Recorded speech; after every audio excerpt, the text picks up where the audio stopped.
یہ جو اس کو ٹارگٹ کلنگ کی گئی ہے، یہ جو مرضی لوگ کہیں، مجھے پتہ ہے کہ یہ ٹارگٹ کلنگ کی گئی ہے اس کو جو مارا انہوں نے، اس کو شہید کیا، سارے صحافیوں، جتنے بھی پاکستان کے صحافی ہیں، یہ آج آپ سب کے لیے ہے کہ آج آپ چاہے اشرف شریف کے سے متفق ہوں یا نہ ہوں،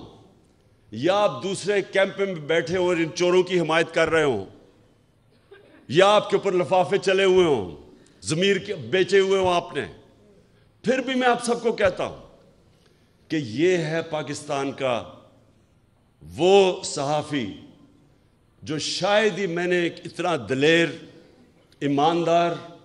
اور محب وطن صحافی دیکھا ہو جو بالکل اپنے موقف سے پیچھے نہیں ہٹا، جان اپنی خطرے میں ڈال کے وہ کھڑا رہا رائے حق کے اوپر۔ اور آج ساری میری قوم کو اس کو سلام کرنا چاہیے۔ میں انشاءاللہ جو اپنی مارچ کرنے والا ہوں، میں آج میرا جو عزم ہے وہ کبھی بھی اتنا تکڑا نہیں تھا جتنا آج ہے، کیونکہ میں آج فیصلہ کر بیٹھا ہوں کہ ملک اب دو رائے پہ کھڑا ہے۔ ایک طرف یہ وہ سارے چور 30 سال سے 26 سال سے میں جن کے خلاف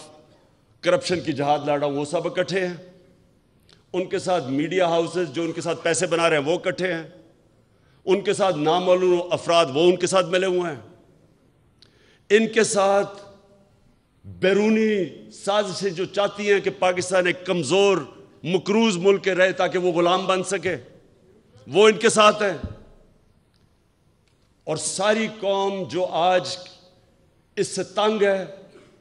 میں آج ساری قوم کو کہتا ہوں کہ آج میرے ساتھ آپ نے کھڑا نہ ہو، نہ آج آپ میرے ساتھ نکلے، جب میں نکلوں گا تو عمران خان کو تو کوئی فرق نہیں پڑنے لگا کیونکہ اللہ نے تو اس کو سب کچھ دے چکا ہے، لیکن آپ کا مستقبل بھیڑ بکریوں والا ہونے والا ہے۔